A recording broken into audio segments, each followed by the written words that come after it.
హైడ్రాకు సంబంధించింది మొదలు అసలు మీ ఇల్లు ఎప్పుడు కూల్చేసిన మీది? కష్టార్జితతో కొనుక్కున్న ప్లాట్లు. సీలింగ్ యాక్ట్ ఒకప్పుడు ఉన్నది, ఇవాళ యాక్ట్ లేదు. పెత్తందారి వ్యవస్థలో రాజకీయమైనటువంటి దౌర్జన్యంతో ప్రభుత్వ నిబంధనలకు విరుద్ధంగా ఉంటే నాదైనా కూల్చేయండి అని కూడా అన్నారు ఆయన. ముఖ్యమంత్రి తనవాడైనప్పుడు కావాల్సిన సమయం ఇచ్చినప్పుడు హైకోర్టు స్టే తెచ్చుకునే వెసులుబాటు ఉన్నప్పుడు అదే కదా ధైర్యం కూలగొట్టమని చెప్పింది. ఆయన కూడా కొడంగల్ తన నియోజకవర్గంలో ఒక డెవలప్మెంట్ అథారిటీ ఒక దాన్ని ఏర్పాటు చేయడం. మరి మీరు ఇలా కొడంగల్ వాళ్ళు ఏం చెప్తా ఉన్నారంటే మా భూములు లాక్కుంటా ఉన్నారు, మా భూములకు నష్టపరిహారం తేల్చడం లేదు. మూసీ నది ప్రక్షాళనకు సంబంధించింది, చెరువుల కబ్జాకు సంబంధించింది చర్చ ఇవాళ కొత్తది కాదు. రోడ్ల మీదకి వచ్చే నీళ్ళన్నీ కూడా చెర్లకు పోయే నీళ్ళు అంటే అర్థం పర్థం లేని వాదన. కాకపోతే ఆ రోడ్ల మీద ఉన్నటువంటి మ్యాన్ హోల్స్ సరిగా లేక ప్రతి డైలాగులో రేవంత్ రెడ్డి మీద కోపము, కేసీఆర్ మీద ప్రేమ ఇట్లా ఒలకబోస్తున్నట్లు తెచ్చుకున్న తెలంగాణ రాష్ట్రంలో ఉద్యమకారుడైన ముఖ్యమంత్రి కేసీఆర్ గారి ఆరోగ్యం ఎట్లుందో రకరకాల పుకార్లు వస్తూ ఉన్నాయి. 100 సంవత్సరాలు చల్లగా ఉండాలి, బాగా బతకాలి, యోధుడు, పోరాట వీరుడు. మౌలికంగా బీఆర్ఎస్కు కాంగ్రెస్కు ఉన్న తేడా ఏమిటని మీరు అనుకుంటారు? పరిపాలనలో ఇచ్చిన హామీలు నెరవేర్చిన తర్వాత, అంతటా శభాష్ అనే సర్టిఫికెట్ వచ్చిన తర్వాత నీరే లేని, నీరే ప్రవహించని ఆ ప్రాజెక్టు లోపల సుందరీకరణ ఎందుకు? ప్రభుత్వం చెప్పింది అతను చేస్తున్నాడు. మీరు రంగనాథ్ అంటే అప్పటి నుంచి ఆయన ఏం చేయగలడు? మీరు టీచరు, ఆయన పోలీసు. చార్మినార్ మండల్ ఎంఆర్ఓ చార్మినార్ కూలగొట్టమని ఆదేశాలు ఇస్తుంది. Are you ready to dismantle Charminar? High court dismantle చేయమని అడుగుతుంది. డిస్మెంటల్ చేసేస్తావా? నీకు ఒక పాలసీ, ఒక నిదానం, ఒక ఆలోచన అంటే ఏమి లేదా?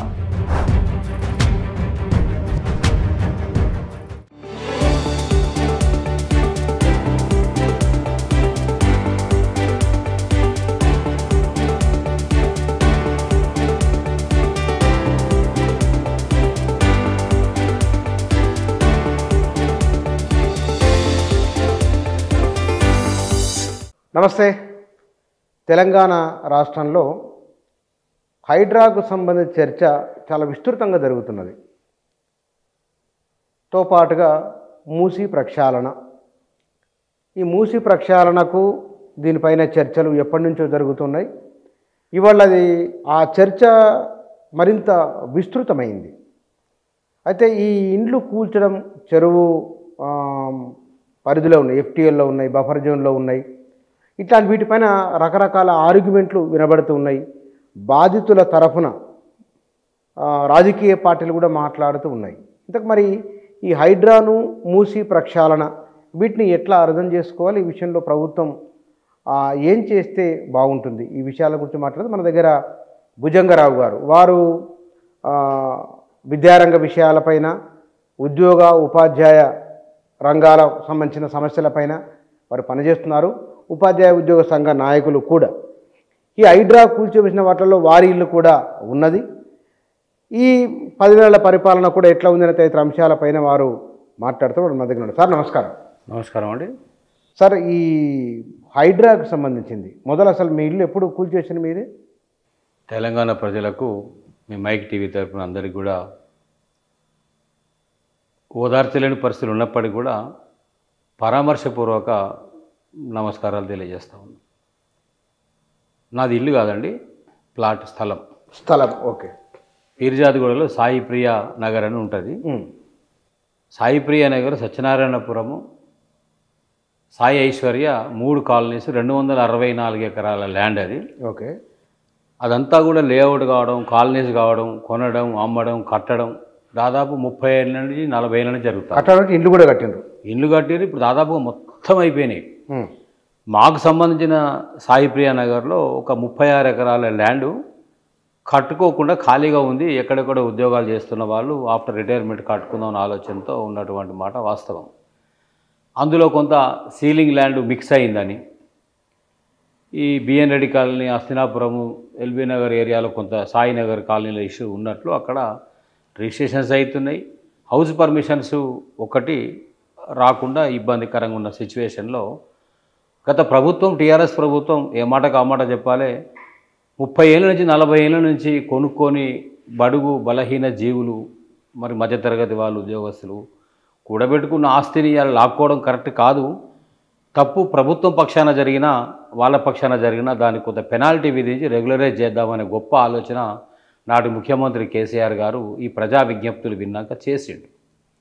దానిలో భాగంగానే అక్కడి ఎమ్మెల్యేలు మా దగ్గర మల్లారెడ్డి మాజీ మంత్రి గారు, ఎల్బీ నగర్లో సుధీర్ రెడ్డి గారు, ఇట్లా అనేక మంది ప్రజాప్రతినిధులు మంత్రులు వెళ్ళి ముఖ్యమంత్రి గారు కూడా సమస్యను నివేదించిన తర్వాత 118 జీవో ఇచ్చారు. 118 జీవో స్పిరిట్ ఏంటంటే 46 కాలనీల్లో ఉన్నటువంటి ప్లాట్లు రెగ్యులరైజ్ చేస్తాము, ఇండ్లు ఉంటే వాటిని కూడా రెగ్యులరైజ్ చేస్తాము, దానికి ఒక పన్ను ఒక పెనాల్టీ రూపంగా చాలా నామినల్ అమౌంట్ గజానికి 250 రూపాయలు డిసైడ్ చేసి వీళ్ళందరూ కూడా అప్లై చేసుకోండి అన్నారు. మా కాలనీలో 375 ప్లాట్లు ఉన్నాయి, ప్రతి ప్లాట్ 200 గజాలు. నా రిటైర్మెంట్ డబ్బులు 38 లక్షలు వస్తే ఇంకా 6 లక్షలు నేను కలిపి అప్పు తెచ్చి 44 లక్షలు పెట్టి 200 గజాల ప్లాట్ కొనుక్కున్న తర్వాత ఈ జీవో వచ్చింది. జీవో వచ్చిన తర్వాత మంత్రి గారు మేమంతా కూడా మాట్లాడుకున్న తర్వాత చాలామంది కాంపౌండ్స్ కట్టుకోవడం, రూమ్స్ వేసుకోవడం, ఆ వేసినటువంటి దానికి హౌస్ నెంబర్ కూడా ఇవ్వడం పీర్జాదిగూడ మున్సిపాలిటీ, తర్వాత కరెంటు మీటర్ ఇవ్వడం, దాదాపు చాలామంది ఆ ఇళ్లలోకి వచ్చి ఉండడం. ఇళ్ళంటే ఇది కన్స్ట్రక్షన్ కాంక్రీట్ కాకుండా ఆస్బెస్టాస్తో తాత్కాలిక నిర్మాణాలు చేసుకొని ఉన్నటువంటి పరిస్థితి. అది దౌర్జన్యంగా తీసుకుంది కాదు, ఆక్రమించింది కాదు, లేకుంటే ఒక పెత్తందారి వ్యవస్థలో రాజకీయమైన దౌర్జన్యంతో ప్రజలు వచ్చింది కాదు, అది కష్టార్జితతో కొనుక్కున్న ప్లాట్. మరి కొన్నప్పుడు మీరు అన్నీ ప్రాపర్గా స్టడీ చేయలేదా? సీలింగ్ ల్యాండ్ కలిసిందా లేదా? ప్రతి ప్లాట్కు లింకు డాక్యుమెంట్ ఉంటుంది కదా, ఆ లింకు డాక్యుమెంట్లు పూర్వం ఉన్న మనం అవి పేపర్లను తీసుకుంటాం కదా, అవన్నీ అధ్యయనం చేయలేదు, మీరు చూడలేదేది? బుచ్చన్న గారు ఎంత విచిత్రం అంటే ఇలా సీలింగ్ యాక్టే లేదు. సీలింగ్ యాక్ట్ ఒకప్పుడు ఉన్నది, ఇవాళ యాక్ట్ లేదు. యాక్ట్ని అమలు చేయాల్సినటువంటి అవసరం కూడా ఇక్కడ లేదు. కోర్టు కూడా ఆ మాట చెప్పింది. కొన్ని దశాబ్దాల నుంచి అనేక మార్లు ట్రాన్సాక్షన్స్ జరిగినటువంటి ప్లాట్లలో 264 ఎకరాల భూమిలో లేఅవుట్లు వేసి 4-5 కాలనీలు డెవలప్ అయ్యి సత్యనారాయణపురం, సాయి ఐశ్వర్య, సాయి ప్రియ ఇలా కాలనీస్ డెవలప్ అయినాయి, ఇండ్లు అయినాయి, బిల్డింగ్స్ అయినాయి, అపార్ట్మెంట్స్ అయినాయి, నిర్మాణాలు జరిగినాయి. 3 దశాబ్దాల నుంచి ఉంటుందని కూడా ప్రజలు. అందులో 36 ఎకరాల సీలింగ్ ల్యాండ్ ఎక్కడ గుర్తించారో, ఎవరు గుర్తించారో, మార్కింగ్ యాడ ఉందో ఎవరికి తెలియదు. కట్టుకున్న దగ్గరికి పోలే ఈ ప్రభుత్వం. కట్టుకున్న దగ్గరికి పోకుండా ఖాళీగా ఉన్న దగ్గరికి వచ్చి ఎక్కడ ఖాళీగా ఉంటే ఇదే సీలింగ్ ల్యాండ్ ఇన్ననే ఉంది అని వచ్చింది. మేము అడిగింది ఒకటే, సీలింగ్ ల్యాండ్ ఇక్కడ ఉన్నట్లయితే మా ఫ్లాట్ ఎట్లా రిజిస్ట్రేషన్స్ అయినాయి, అంతకు ముందు ఎట్లయినాయి, అంతకు ముందు ఎట్లా జరిగినాయి, హౌస్ నెంబర్లు ఎట్లా ఇచ్చారు, కరెంట్ మీటర్లు ఎట్లా వచ్చినాయి, పోనీ తప్పో ఒప్పు తప్పే చేసినాం తెలియక అమాయకంగా తెలియదని అనుకుందాం. మొన్న ఎఫ్టీఎల్లో నాకు తెలియదు అని తిరుపతి రెడ్డి రేవంత్ రెడ్డి తమ్ముడు ఏమన్నాడు, నాకు ఉందని తెలియక కొనుక్కున్నా అన్నాడు. గింత రాజకీయ పరిజ్ఞానం గిన్నెల నుంచి మీకే తెలియక సామాన్య ప్రజలకు ఏం తెలుస్తుంది? ఆయన కులగొట్టం కూడా అన్నాడు, కులగొట్టమని కూడా చెప్పిండు. అవును నాది ప్రభుత్వ నిబంధనలకు విరుద్ధంగా ఉంటే నాదైనా కూల్చేయండి అని కూడా అన్నారు. ఆయన 2 మాటలు అన్నాడు. అనడం వెనుక కారణం కూడా ఉంది. ముఖ్యమంత్రి తనవాడైనప్పుడు కావాల్సిన సమయం ఇచ్చినప్పుడు హైకోర్టుకు స్టే తెచ్చుకునే వెసులుబాటు ఉన్నప్పుడు అదే కదా ధైర్యం కులగొట్టమని చెప్పింది. మరి సామాన్య ప్రజలకు 48 గంటల గడువిచ్చిన తర్వాత 2 గంటల్లోనే రాత్రి పోయి కూల్చాల్సినంత హడావిడి నిర్ణయాలు ఎందుకని నిన్న హైకోర్టు మన రంగనాథుని అడిగితే తల కిందికి వేసుకోవడం తప్ప ఆన్సర్ లేదే. నేనేమంటున్నా అంటే సామాన్య ప్రజలు కానీ అన్నదమ్ములు కానీ ఎవరైనా కానీ అందరికీ ఒకే న్యాయం, ఒకే విధంగా, ఒకే రకంగా చట్టం అమలు కావాలి కదా, న్యాయం దొరకాలి కదా. ఇప్పుడు మా ప్లాట్ల విషయంలో కేసీఆర్ గారు ఒక తప్పు చేశారని అనుకుంటున్నా. అవకాశం కాంగ్రెస్ వాళ్ళ చేతిలో పెట్టిండేమో అని నేను అనుకుంటున్నా. 118 జీవో తీసి మీరు ఇంతమంది జీవితాలను బాగు చేయాలని అనుకున్నప్పుడు వెంటనే దాన్ని మేము అప్లై చేసుకున్నప్పుడు రెగ్యులరైజ్ చేసి ఉంటే సరిపోయేది, అయిపోయేది, సమస్య ఉండేది కాదు. మీరు మొత్తం దారికి తేవాలనుకున్నారు, జీవో ఇచ్చారు, రక్షించాలనుకున్నారు, కానీ అసంపూర్తిగా వదిలేసినందువల్ల, నిర్ణయం పూర్తి కానందువల్ల అవకాశం కాంగ్రెస్ వాళ్ళ చేతుల్లోకి పోయింది. ఇవాళ ఇట్లాంటి సమస్యలతోని కాంగ్రెస్ వాళ్ళు ప్రజల జీవితాలతోని చెలగాటమాడుతున్నారని చెప్తా ఉన్నాను నేను. కానీ ఇక్కడ మీరు అనేది మీ ప్లాట్ల విషయంలో జరిగింది ఏమిటి? అది అంటే ఏం చేశారు మీ ప్లాట్లలో? ఇండ్లు కూల్చలేదు, మీవి కూల్చారు, మీ ఇల్లు కూలలేదేమో దాంట్లో. మా ఇల్లు కూడా కూలింది. ఎట్లా కూలిందంటే 375 ప్లాట్లలో 170 మందికి కోర్టుకు పోతే స్టే ఆర్డర్స్ వచ్చినాయి. ఈ ల్యాండ్ ఫైనల్ జడ్జిమెంట్ వరకు నిర్ణయం తీసుకునే వరకు వాటి మీద పోవద్దని ఇచ్చింది. మేము 115 మంది సెకండ్ పేజీలో కోర్టుకు వెళ్ళాము. కోర్టుకి ఈరోజు మధ్యాహ్నం 12 గంటలకు స్టే ఆర్డర్స్ వస్తాయి మాకు. ఎర్లీ మార్నింగ్ 5 o'clock 10 జేసీబీలు పెట్టి 600 మంది పోలీసులను పెట్టి మమ్మల్ని పోనీయకుండా 2 గంటల్లో నేలమట్టం చేసి పడేశారు. అంటే కూల్చిబతి ఇక్కడ జరుగుతూ ఉంది. ఈ ఈ ఈ నిర్మాణానికి ఈ ప్లాట్కు స్టే ఇవ్వాలన్నా లేదా హైకోర్టులో హియరింగ్ జరుగుతూ ఉంది. అది వచ్చే లోపలే ఈ విధ్వంసం జరిగిపోయింది. అట్లా 370 మందే కాదు అనేక రకాలుగా ఇలా ఇది ఇందిరమ్మ ఈ ఇల్లు ఎందుకు ఇచ్చిరండి? ప్రజాపాలన. నాకు కాంగ్రెస్ మీద కొంత విశ్వాసం మొదటి నుంచి ఉన్నమాట వాస్తవం. ఎందుకంటే కొంత మేలు జరిగేది, కొంత గరీబీ హటావ్, రైతు సిపాయి, రైతు, గరీబీ హటావ్ ఇలాంటి కొన్ని సిద్ధాంతాలు మౌలికమైన ఆలోచనలు ఉండేవి. కానీ నేను అనుకోవడం ఒకప్పుడు కాంగ్రెస్ ఇప్పుడు లేదు. ఇప్పుడున్నది నిజంగా అస్తం కాంగ్రెసా సైకిల్ కాంగ్రెసా అంటే నేనైతే ఖచ్చితంగా నా అభిప్రాయం చెప్తున్నా, సైకిల్ కాంగ్రెస్ లాగానే కనబడుతుంది. మరి ఎందుకు కంట్రోల్ చేయలేకపోతున్నారు? విధ్వంసం చేయడం వల్ల ప్రభుత్వం బదనామవుతుంది, పార్టీ బదనామవుతుంది, ప్రజాదరణ కోల్పోతాము. విధ్వంసం చేయడం వల్ల మరి ప్రజా జీవితాలను రక్షించే వాళ్ళు ఉండాల్సిన మనమే ఇట్లా చేయడం కాదని మరి కాంగ్రెస్ సీనియర్ లీడర్సు రేవంత్ రెడ్డి గారు లాంటి వాళ్ళకి ఎందుకు చెప్పకపోతున్నారు? అధిష్టానం ఎందుకు మందలిస్తలేదు, ఎందుకు డైరెక్షన్ ఇస్తలేదు అర్థమవుతలేదు. పొరపాటు ఎక్కడ జరిగిందంటే రేవంత్ రెడ్డి గారు తెలియని వ్యక్తి ఏం కాదు, I know very well him. పక్కోడికి ఇబ్బంది వస్తే పగలబడి నవ్వే రకం. ఎవరు? పాలకుడైన ముఖ్యమంత్రి అంటే రేవంత్ రెడ్డి గారు. తను పక్కోడికి రూపాయి సాయం చేయడము, కష్టాల్లో ఉన్నోని ఆదుకోవడము, గడ్డకేయడం అనేది తన జీవితంలో ఎప్పుడు కూడా లేదు. మేము మొన్న ఈ మధ్యలో కొడంగల్కి వెళ్ళినా, అక్కడ జనం చెప్తా ఉన్నారు ఒక్కరే కాదు సార్ ఇలా కుటుంబం మొత్తం అంతే అని. మరి వాళ్ళు మనకే శత్రువులు కాదు. నేను కొత్త వ్యక్తిని. హోటల్లో భోజనం చేస్తుంటే వాళ్ళు వచ్చి విపరీతంగా దూషిస్తూ ఉన్నారు, శాపనార్థాలు పెడతా ఉన్నారు. మరి ఎట్లా మీ కొండారెడ్డిపల్లిలో అదే పరిస్థితి. ఏం జరిగిందంట వాళ్ళకి? ఎందుకు ఏం చేసినట్టు వాళ్ళను? మా మా మా మా భూములన్నీ కూడా ఇప్పుడు ఏదో ఒక ప్రాజెక్టు తీసుకొచ్చి అమాంతంగా లాగేసుకుంటా ఉన్నాడు. కొడంగల్ లిఫ్ట్ ఇరిగేషన్ పెట్టండి అక్కడ పెట్టి. లిఫ్ట్ ఇరిగేషన్ కాదు, అక్కడ ఒక ఫ్యాక్టరీ తీసుకొచ్చి ఇండస్ట్రీ పెట్టి కొన్ని ఎకరాలను అక్వైర్ చేస్తూ కొన్ని కుటుంబాలను ఆగం చేసే గజ్వేల్ ఎట్లయితే కేసీఆర్ డెవలప్మెంట్ అథారిటీ చేసిండో ఆయన కూడా కొడంగల్ తన నియోజకవర్గంలో ఒక డెవలప్మెంట్ అథారిటీ ఒక దాన్ని ఏర్పాటు చేయడం. రెండోది అక్కడ కొడంగల్ లిఫ్ట్ తెచ్చిండు. అంటే తిట్టడం ఏమిటి? అది అర్థం కాలేదు. నేనేమంటున్నా, గజ్వేల్నే బాగు చేసుకుంటూ అంటివి, 1000 కోట్ల రూపాయలు ఫండింగ్ ఆనే పెట్టిండంటివి, సిద్దిపేటనే బాగు చేసుకుంటూ అంటివి, సిరిసిల్లనే బాగు చేసుకుంటూ అంటివి. వాళ్ళ మీద పడి ఏడిసి జనాలలో మొత్తం చెప్పిన మాట చెప్పకుండా గంట కట్టుకొని గంట కొడితే ప్రచారం చేస్తుంది. కొడంగల్ చెయ్యాలి, కాదంటలేను. ఇప్పుడు తన్ను మళ్ళీ ధర్మం లేదు. నువ్వు అక్కడ ఉన్నప్పుడు ఆడ కాపాడుకోవడం అనేది టాప్ ప్రయారిటీ ఉండొచ్చు, ఇంకొకటి ఉండొచ్చు. కానీ ఆనాడు అన్నదానికి ఈనాడు విరుద్ధంగా ఏం లేవు కదా. నువ్వు పోతున్న చేస్తున్నది కూడా అక్కడ అదే కదా. ఇలా మల్లన్న సాగర్ కానీ కొండపోచమ్మ సాగర్ కానీ నిర్వాసితులకు నష్టపరిహారం ఇవ్వడం లోపల వెనక ముందు కొంత సరిపోయిన విధంగా ఇవ్వడం లేదు, ప్రజా జీవితాలు ఆగమైపోయినాయి అని ఆనాడు ఈ మన కోదండరాం గారు, ఆకునూరు మురళి గారు, విద్యావంతులు, మేధావులు అనేక రకాలుగా ప్రజలను రెచ్చగొట్టి ఆ ప్రాజెక్టు కట్టేదాకా కోర్టులో కేసులు వేసి వేధించారు కదా. మరి మీరు ఇలా కొడంగల్ వాళ్ళు ఏం చెప్తా ఉన్నారంటే మా భూములు లాక్కుంటా ఉన్నారు, మా భూములకు నష్టపరిహారం తేల్చడం లేదు, మాకు 2 ఎకరాల భూమి ఆధారం, ఆ 3 ఎకరాల భూమి ఆధారం, దాంతోనే మేము బతకాల్సిన అవసరం ఉంది.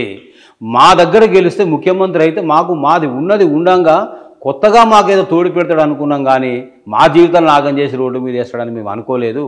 ఎన్నడూ కూడా మాకు ఏ పని చేసి పెట్టినోడు కాదు అని వాళ్ళు మొత్తం గురునాథ్ రెడ్డి గారి పేరు చెప్పారు. గొప్పోడు, మహానుభావుడు, మంచోడు అని చేతులెత్తి దండం పెట్టి చెప్తా ఉన్నారు. ఏం చేసిండు ఆయన దండం పెట్టడానికి? గురునాథ్ రెడ్డి ప్రజలను ఆదరించేవాడు, తన దగ్గర 10 రూపాయలు ఉంటే ₹1 వాళ్ళకి దానం చేసేవాడు, ఇచ్చేవాడు, ఆదుకునేవాడు. సమస్య వస్తే ఆఫీస్కి వెళ్ళేవాడు, వెనక ఉండి సమస్య పరిష్కారం అయ్యే వరకు తిరిగేవాడు, అండగా నిలబడేవాడు. ఆ గురునాథ్ రెడ్డి గారి పుణ్యమే అని అలా ప్రజలు చేతులెత్తి మొక్కుతా ఉన్నారు. ఆ గురునాథ్ రెడ్డి గారు కనుక టీఆర్ఎస్కు దూరం కాకుండా కేసీఆర్ గారు ఏదో ఒక పొజిషన్ ఇచ్చి అవకాశం ఇచ్చి అకామిడేట్ పార్టీలో చేసుకొని ఉంటే ఆయన రేవంత్ రెడ్డి కాంగ్రెస్లో వెళ్ళేవాడు కాదు సార్. దానికి గురునాథ్ రెడ్డి గారు రేవంత్ రెడ్డికి సపోర్ట్ చేయడానికి కానీ కాంగ్రెస్లో పోవడానికి కానీ ఆయన తప్పు కాదు, అది కేసీఆర్ గారు నిర్ణయం తీసుకోవడంలో తప్పు జరిగింది. కాబట్టి అట్లా పోవడం వల్లనే మా దగ్గర రేవంత్ రెడ్డి గారు గెలిచారు. లేకుంటే మా దగ్గర రేవంత్ రెడ్డి గారు ఎప్పుడు గెలవాలి సార్, కామారెడ్డిలో వచ్చిన రిజల్టే మా దగ్గర వచ్చేదని ఆ ప్రజలు చెప్తున్న విచిత్రమైంది నాకు. ఇవాళ నేనేమంటున్నా అంటే ఎవరికి పుణ్యానికి రాలే. ఆయన లలితా జ్యువెలర్ చెప్తారు అండి, డబ్బులు ఎవరికి ఊరక రావని. ఆయనకి ఎట్లొస్తే మాకు తెలియదు కానీ ఇక్కడ పని ఉద్యోగాలు చేసినటువంటి ఉద్యోగుడు కానీ ఉపాధ్యాయి కానీ 36 సంవత్సరాలు ఉద్యోగం చేస్తే 38 లక్షలు వస్తే ఒక ప్లాట్ కొనుక్కుంటే గద్ద దనుకుపోయారు కదా. అంటే ఏం చేశారు మీ ప్లాట్లు మొత్తం? ఇప్పుడు మా ప్లాట్లన్నీ కూడా నీలమట్టం అయిపోయినాయి. అందులో కట్టుకున్న తాత్కాలిక నిర్మాణాలన్నీ కూడా నీలమట్టం అయిపోయినాయి. ఇవాళ వస్తుందో రాదో తెలియని పరిస్థితి. కోర్టు పాలు అయిపోయిన పరిస్థితి. కోర్టు చుట్టూ తిరగాలి, డబ్బులు పెట్టి కొనుక్కొని రిజిస్ట్రేషన్ చేసుకొని స్టాంప్ డ్యూటీ కట్టి ఇంటి నెంబర్కు డబ్బులు కట్టి ఇంటి పన్ను కట్టి కరెంటు బిల్లు కట్టి. అరే నేను ఒక విద్యావేత్తను, ఇంత తెలిసినటువంటి వ్యక్తి, అన్నీ తెలిసి అన్నీ చూసి కొనుక్కున్నా. Link document correct, layout correct, permission correct. ఆనాడు రేవంత్ రెడ్డి గారు పుట్టినరో లేదో నాకు తెలియదు, ఎక్కడున్నాడో, చదువుతున్నాడో, ఇంటరో 10th క్లాస్లో ఉండొచ్చు కాక. ఆనాడు గొప్ప గొప్ప విజనరీస్ ఉన్నటువంటి కాంగ్రెస్ నాయకులు ఉన్నారు కదా. 50 ఏళ్ళు మీరే కదా పరిపాలన చేసింది. మరి ఒక ప్రభుత్వం చేసిన తప్పును సరిచేసే క్రమంలో నెక్స్ట్ ప్రభుత్వం చూడాలి కానీ దాన్ని ఇంకా తీసి రోడ్డు మీద వేస్తామనడం న్యాయం కాదని నేను చెప్పదలుచుకున్న విషయం. అంటే ఇక్కడ ఈ విషయంలో ప్రభుత్వం ఏం చేస్తే బాగుండేది? ఇప్పుడు గతంలోనండి, ఇప్పుడు బిల్డింగ్ ఒక పర్మిషన్ ఇచ్చింది మున్సిపాలిటీ, డీవియేట్ కరెక్ట్ ప్లాన్ ప్రకారం హైదరాబాద్లో చూడండి, మీరు సికింద్రాబాద్లో చూడండి, ఎక్కడైనా చూడండి, ఏ నగరంలో చూడండి, 100% శాంక్షన్డ్ ప్లాన్ ప్రకారం ఏ నిర్మాణాలు ఉండవు. ఒక 5% 10% డీవియేషన్ ఉంటుంది. అరే మీరు ఇట్లా కట్టుకోమన్నాం కదా, మరి కట్టినాం కదా, ఏం చేయమంటారు అంటే బిల్డింగ్ రెగ్యులరేషన్ స్కీమ్ అనేది ఒకటి తీసుకొచ్చి పెనాల్టీ కట్టి నువ్వు ఏ రకంగా కట్టుకున్నావు ఇప్పటి ప్లాన్ మాకు సబ్మిట్ చేయమని మనకి పెనాల్టీ విధించి రెగ్యులరైజ్ చేసి దాని మీద ఆయన కట్టేది ఏముండదు. ఇలా ల్యాండ్ రెగ్యులరేషన్ కూడా అంతే కదా. నువ్వు land irregular land, government land రెగ్యులరేషన్ కాదు, లేఅవుట్ ఉండి, లేఅవుట్ శాంక్షన్ ఉండి, ప్లాట్లు రిజిస్ట్రేషన్ అయితే, లింక్ డాక్యుమెంట్ కరెక్ట్ ఉంటే ఆ ప్లాట్లకి రెగ్యులరైజ్ చేస్తాము మేము. గ్రామ పంచాయతీ పర్మిషన్స్ చెల్లవు అని ఎందుకన్నారంటే గ్రామ పంచాయతీలో అవగాహన ఉందో లేకనో మొహమాటానికో డబ్బుల కక్కుర్తిపడో తప్పులతోనో తడకలతోనో పర్మిషన్స్ ఇస్తే ఇయ్యొచ్చు కాక, గ్రామ పంచాయతీ పర్మిషన్స్లో ఇరుకు రోడ్లు ఉంటాయి, ఒక విజన్ ఉండదు, లాంగ్ రన్లో కరెక్ట్గా జరగదనే క్రమంలో మరి అలా వాళ్ళు ల్యాండ్ రెగ్యులరైజేషన్ స్కీమ్లో లేఅవుట్ రెగ్యులరేషన్ అని ప్లాట్ రెగ్యులరేషన్ పెట్టారు. ఇదే టీఆర్ఎస్ గవర్నమెంట్ అనౌన్స్మెంట్ చేసి ప్రకటన ఇచ్చి మీరు అప్లై చేసుకోండి ఎల్ఆర్ఎస్ చేస్తాము అంటే ఇదే రేవంత్ రెడ్డి గారు కాంగ్రెస్ పిసిసి ప్రెసిడెంట్గా ఏమన్నాడండి, ల్యాండ్ రెగ్యులరేషన్ ఏంది భయ్, నువ్వు ప్లాట్ కొనుక్కున్నావు అయిపోయింది, స్టాంప్ డ్యూటీ కట్టినావు, అంతా కట్టినావు, రెగ్యులరేషన్ నువ్వు ఎందుకు చేసుకోవాలి, గవర్నమెంట్ పెనాల్టీ ఎందుకు కట్టాలి, నువ్వు చేసిన తప్పు, గవర్నమెంట్ చేసిన తప్పుకు నువ్వెందుకు పెనాల్టీ కట్టాలి, ల్యాండ్ రెగ్యులరేషన్ స్కీమ్ అసలు కరెక్ట్ కాదనేది కోర్టులో కేసులు ఇచ్చిన పరిస్థితి. ఇలా ఇదే రేవంత్ రెడ్డి గారు ముఖ్యమంత్రి అయినాక ఇప్పుడు ఏమొచ్చిందండి, మొన్న అందరూ అప్లై చేసుకోండి, మీరు అందరూ అప్లై చేసుకున్న రెసిప్ట్లు ఉన్నాయి కదా అవన్నీ తీసి పెట్టుకోండి, మరి గజానికి ఇంత మీరు పెనాల్టీ కట్టాల్సిన అవసరం ఉంది, రెగ్యులరేషన్ డబ్బులు కట్టేస్తే మేము మీ ప్లాట్లన్నీ కూడా రెగ్యులరేషన్ చేస్తాము అంటున్నారు. అప్పుడు ఏం చెప్పినావు, ఇప్పుడు ఏం చేస్తున్నావు అంటే ఆనాడు వేరే వాళ్ళు చేసిందేమో కరెక్ట్ కాదు, ఇవాళ నువ్వు అదే పని చేస్తే కరెక్టా, నేను చేస్తే సంసారం ఇంకొకటి చేస్తే వ్యభిచారమా, కాదు కదా. అంటే ఈ ప్రశ్నలను మనం ఈ చర్చ మూసీ నది ప్రక్షాళనకు సంబంధించింది, చెరువుల కబ్జాకు సంబంధించింది చర్చ ఇవాళ కొత్తది కాదు, ఒక 30-40 సంవత్సరాలుగా జరుగుతున్నది. తెలంగాణ ఉద్యమంలో చర్చ మరింత ఎక్కువ జరిగింది. సీమాంధ్ర పెట్టుబడిదారులు చెరువులను కబ్జా చేస్తున్నారని, చిన్న వర్షానికి హైదరాబాదు మునిగిపోతున్నదని, వర్షం ఇట్లా వచ్చి రాగానే టీవీలలో బ్రేకింగ్ న్యూస్ వస్తుంది, లోతట్టు ప్రాంతాలు మునక, ఇళ్లకు చేరిన నీళ్లు అని వస్తుంది. దీనికి ఎక్కడో దగ్గర పరిష్కారంగా ఉన్న చర్చలు కూడా జరిగినాయి. ఇప్పుడు ఈ విషయంలో ప్రభుత్వం వాళ్ళు FTL అని బఫర్ జోన్ అని ముందుకు వస్తున్నారు కదా, ఇప్పుడు మీలాంటి వాళ్ళు చేసే సూచన ఏమిటి, బాధితులకు నష్టం జరగకుండా ఏం చేయాలి? నేను గత కొన్ని రోజుల నుంచి ఆవేదనతో కూడిన ఆలోచనతో కొంత ఈ ట్యాంక్స్ FTL అంటే ఏంది, బఫర్ అంటే ఏంది, గతంలో ఏముంది, ఇప్పుడేం జరుగుతుంది, ఎట్లా జరగాల్సి ఉండేది, మూసి ప్రక్షాళన బ్యూటిఫికేషన్ అనేది ఈ రెండింటి మీద గత కొన్ని రోజుల నుంచి నేను అధ్యయనం చేస్తూ కొంతమంది సీనియర్స్తో లీగల్ ఎక్స్పర్ట్స్తో కూడా నేను డిస్కస్ చేసిన తర్వాత కొంత సమాచారాన్ని సేకరించుకున్నాకనే మీ దగ్గర మాట్లాడడం జరుగుతుంది. ఆల్రెడీ స్టడీ చేశారు దీని మీద? ఓకే. అంటే ఎప్పుడు ఒక ఉపాధ్యాయుని హక్కుల కోసమే కొట్లాడడం కాదు, బాధ్యతలు కూడా, సామాజిక బాధ్యతలు ఉపాధ్యాయుడు ఉంటాడు. ఈ రకంగా సమాజం లోపల విధ్వంసం జరిగేటప్పుడు ఉపాధ్యాయుడిగా ఒక విద్యావేత్తగా మనకంటూ కొన్ని ఆలోచనలు, కొన్ని నిర్ణయాలు, కొన్ని ఆలోచనలు ఉండాల్సిన అవసరం ఉంది. అవతలవాడు విన్నా వినకపోయినా కనీసం ప్రజలకన్నా మనం ఒక రకంగా అవేర్నెస్ చేయాల్సిన అవసరం ఉందనే క్రమంలో నేను కొంత స్టడీ చేసిన మాట వాస్తవం. ఇలా చెరువులు 2 రకాలు ఉంటాయి, గ్రామీణ చెరువులు, అర్బన్ ట్యాంక్స్. నేను ఇంజనీర్ ఇన్ చీఫ్ ఆర్టీఐ కింద అప్లై చేసిన. మొత్తము మొదటి నుంచి ఈ తెలంగాణ ఓన్లీ తెలంగాణ ప్రాంతం వరకే ఎన్ని చెరువులు ఉన్నాయి, ఆ చెరువులలో గ్రామీణ చెరువులు ఎన్ని, అర్బన్ ట్యాంక్స్ ఎన్ని, గ్రామీణ చెరువుల పరిధి అంటే చెరువు పూర్తిగా నిండడం అనేది మీకు తెలియని విషయం కాదు బుచ్చన్న గారు. ప్రతి చెరువుకి ఊర్లో మత్తడి కట్టారు. ఆ మత్తడి లెవెల్ వచ్చిందంటే చెరువు నిండినట్టు. మత్తడికి ఎబో వాటర్ వస్తే మత్తడి నీళ్ళు బయట దుంకుతాయి, మత్తడి వారుతుంది, మత్తడి వారుతుంది. మత్తడి పారేకాడికి వారి అవుట్ఫ్లో అయిన వాటర్ అంతా వెళ్ళిపోయి అవసరమైన వాటర్ ఆ చెరువులో స్టాక్ ఉంటుంది. అగో గప్పుడు ఎంతవరకు ఆ నీళ్లు విస్తరించబడ్డాయి ఆ చెరువులో, అది ఫుల్ ట్యాంక్ లెవెల్. ఆ నిర్ధారించినటువంటి మ్యాప్స్ ఇలా మీ దగ్గర ఉన్నాయా అని నేను ఎన్ని చెరువులు ఉన్నాయి, ఎఫ్టీఎల్ మ్యాప్ మార్కింగ్స్ ఉన్నాయా అని నేను ఆర్టీఐ కింద అప్లై చేసిన కొద్ది రోజులు అది వస్తుంది. బఫర్ జోన్ అంటే చాలా అర్థం చేసుకోవాల్సిన విషయం ఇది. బఫర్ జోన్ అంటే చెరువు నిండిన తర్వాత మత్తడి పడ్డాక తూములు వదిలిపెట్టేటప్పుడు పారుతూ ఉంటే ఆ నీళ్లు పారే నీళ్ళు ఆ కాలువ వరకే పరిమితం కాకుండా ఈ పక్క ఆ పక్క ఎంతవరకు ఆ నీళ్లు పక్క భూముల్లోకి పోయే అవకాశం ఉంటుంది. అంటే ఎఫ్టీఎల్తోని ఎఫెక్ట్ అయ్యేది, నీటితో అక్కడక్కడ ఇబ్బంది పడేది బఫర్ జోన్ ఏరియా. వీళ్ళు ఎంత విచిత్రంగా చేస్తున్నాడు వీళ్ళు మార్కింగు. పీర్జాది కూడా చెరువు కాడికి 3 రోజుల కింద పోయొచ్చిన. ఆ మ్యాప్ ఎక్కడదో, ఆ వచ్చిన మేధావులు ఎవరో, ఆ మార్కింగ్ ఏదో నాకు అర్థం కాలే. ఒక ప్రాజెక్టు కట్టినాక బ్యాక్ వాటర్ అంటారు చూసారా, ప్రాజెక్టు రిజర్వాయర్ నిండిన తర్వాత ఎంతవరకు వెనుకకు నీళ్లు ఉంటాయి అనేది బ్యాక్ వాటర్ ఉంటుంది. ఇవాళ బ్యాక్ వాటర్ అంటే ఎఫ్టీఎల్ పరిధి ఏదైతే ఉన్నదో ఆ ఎఫ్టీఎల్ పరిధి దాటి ఇష్టానుసారం 50 మీటర్లు, 100 మీటర్లు, 200 మీటర్లు, 30 మీటర్లు, ఒక దగ్గర ఒక కొలత అంటూ ఏం లేదు. ఇగో ఇది ఇంతవరకు ఎఫ్టీఎల్. అసలు నేను అడుగుతా ఉన్నా, ఇందాక మీరు మంచి క్వశ్చన్ అడిగారు. వరదలతో కానీ, వాగులతో కానీ, వంకలతో కానీ వర్షాలు బాగా పడ్డప్పుడు ఆ నీటి ప్రవాహం చెరువులోకి వచ్చి చెరువు నిండేవి. సూటిగా మనం అర్థం చేసుకోవాల్సింది, అర్బన్ ఏరియాలో హైదరాబాద్, సికింద్రాబాద్ చుట్టూ ఉన్న అర్బన్ ఏరియాస్లో హెచ్ఎండిఏ పరిధి వరకు తీసుకుంటే కూడా ఆ వాగులు, ఆ వంకలు, ఆ నీళ్లు పొంగి చెరువులకు వస్తున్నాయా, రాణిస్తున్నామా? కాంక్రీట్ జంగిల్ అయిపోయింది కదండి, కాలనీస్ అయిపోయాయి, ఇండ్లు అయిపోయాయి, కన్స్ట్రక్షన్స్ కడుతుంది, అన్ని అబ్స్ట్రక్షన్సేనే. వరద ఎప్పుడు పారి చెరువులోకి ఏ చెరువులోకి వచ్చింది చూపగలరా? 2 రోడ్ల మీదకి వచ్చే నీళ్ళన్నీ కూడా చెరువులకు పోయే నీళ్ళు అంటే అర్థం లేని వాదన. కాకపోతే నాటి నిజాము ముందు చూపుతోని అప్పుడున్నటువంటి జన అవసరాలకు అనుగుణంగా అండర్ గ్రౌండ్ డ్రైనేజ్ సిస్టమ్ ఆయన ఒకటి నిర్మించాడు అప్పుడున్న జనాభాకు అనుగుణంగా. అప్పుడు బహుశా 10-12 లక్షల జనాభా హైదరాబాదు, సికింద్రాబాదు జంట నగరాల్లో ఉండుంటుంది. ఇవాళ నియర్ అబౌట్ 80 లక్షల పైన, 1 కోటి మధ్యలో ఇవాళ జనాభా వచ్చింది.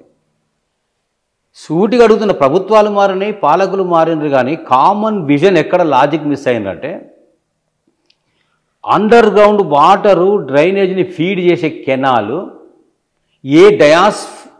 ఏ డయాస్తో మనం పైప్ లైన్ వేసినప్పుడు ఆ underground drainage pipeline dias పెంచాల్సిన అవసరం ఉంది. దాన్ని రీపైప్ లైనింగ్ చేసి కెపాసిటీ పెంచాలని ఎక్కడన్నా ఈ ఏరియాలను హైదరాబాద్, సికింద్రాబాద్లో చేసిండ్రా? ఎక్కడ జరగలేదు. ఏం చేసిండ్రు?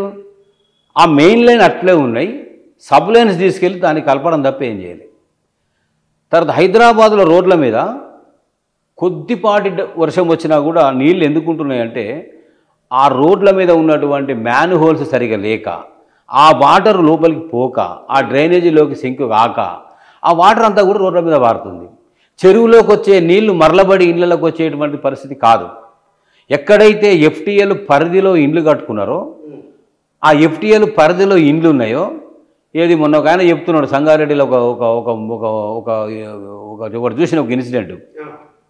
చెరువు మధ్యలో ఉంది ఇల్లు, అది ఇంట్లోకి పోతాందుకు పిల్లర్స్ వేసి మెట్లు వేసుకుండు ఆయన.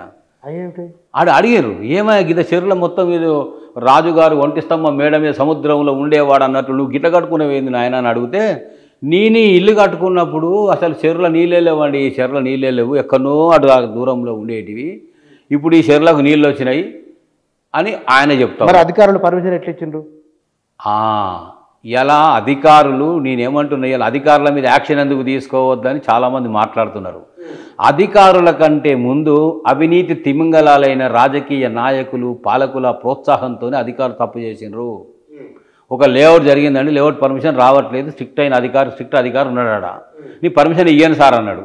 ఆ అధికారి మీద ఎన్ని ఒత్తిళ్లు తెచ్చారండి ఈ రాజకీయ పాలకులు, ఈ ప్రజాప్రతినిధులు, ఎమ్మెల్యేలు, కార్పొరేటర్లు, ఈ మేయర్లు, కమిషనర్లు, ఎంత ఒత్తిడి చేసి నువ్వు ఇస్తావా చేస్తావా బిడ్డ, లేకుండా నీకు ఇడికెళ్ళి జరిపేయాలని, నీకు అక్కడ పంపాలని, ఇక్కడ పంపాలని, నీ సంగతి చూస్తా అంటే ఎందుకు వచ్చిన పీడ అని చెప్పేసి ఆ ఒత్తిడికి తలొగి ఆయన పర్మిషన్స్ ఇచ్చిన సందర్భాలు ఉన్నాయి. కొన్ని చోట్ల డబ్బులు అవినీతికి కక్కుర్తి పడితే పడుండొచ్చు కాక. ఇప్పుడు తప్పులు ఏవి జరిగినా నేననేది ఏంటంటే, ఇప్పుడు జన విధ్వంసం జరగకుండా ఉండాలంటే జరిగినటువంటి తప్పులను ఏ మేరకు రెగ్యులరైజ్ చేసే అవకాశం ఉందో రెగ్యులరైజ్ చేసి ప్రాస్పెక్టివ్ డేట్తో ఇక ఇలాంటి తప్పులు జరగకుండా జాగ్రత్త పడితే అదొక విజన్ ఉన్నటువంటి పాలన అవుతుంది. ఇక్కడ ఒక మాట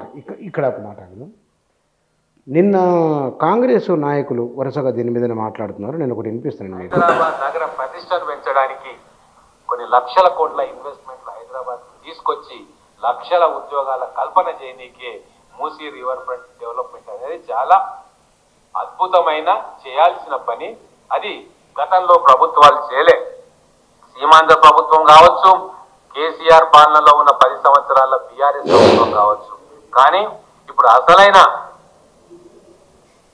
ప్రజల శ్రేయస్సు కోరే ప్రభుత్వం వచ్చింది కాబట్టి తెలంగాణ ప్రజల ఆకాంక్ష మేరకు మూసీ నదిని పునరుజ్జీవింపజేసే కార్యక్రమాన్ని మొదలుపెట్టినాం.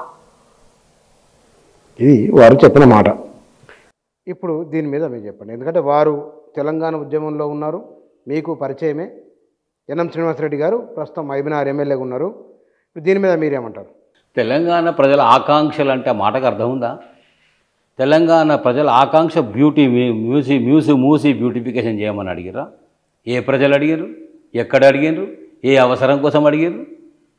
విజన్ లేనటువంటి సీమాంధ్రులు చేయలేదు, గత ప్రభుత్వాలు చేయలేదు, మేము ప్రజా సంక్షేమం అని ప్రజాక్షేమం సంక్షేమం అనే మాట వారు వాడారు. ప్రజా సంక్షేమం అంటే ఏందండి? ప్రజలకు ఇబ్బందులు లేకుండా కంటికి రెప్పలా కాపాడుకొని విద్య, వైద్యం, ఆహారం, కడుపు రోటీ, కపడా और మకాన్, ఇవే కదండి. వాటికి ప్రాబ్లం రాకుండా చూసుకోవాలి. ప్రజల అవసరాలు ఎప్పటికప్పుడు తీర్చడమే కదా ప్రజా సంక్షేమం అంటే.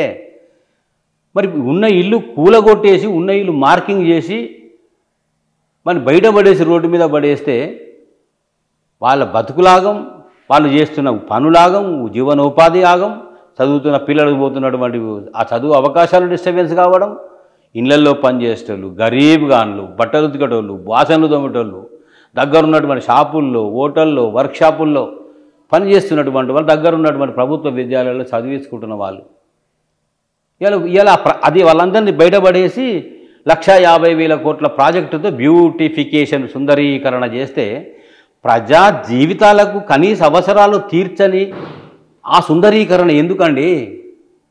సుందరీకరణ ఎప్పుడు చేస్తారు? ప్రజలు సంక్షేమంగా ఉన్నప్పుడు, ఆనందంగా ఉన్నప్పుడు, ఆరోగ్యంగా ఉన్నప్పుడు, అవసరాలను తీరినప్పుడు, ఆహ్లాదకరం కోసం సుందరీకరణ చేస్తారు. ఇలా సుందరీకరణ పేరుతో ప్రజా జీవితాల విధ్వంసం చేయడం న్యాయమా అని అడుగుతున్నాను నేను.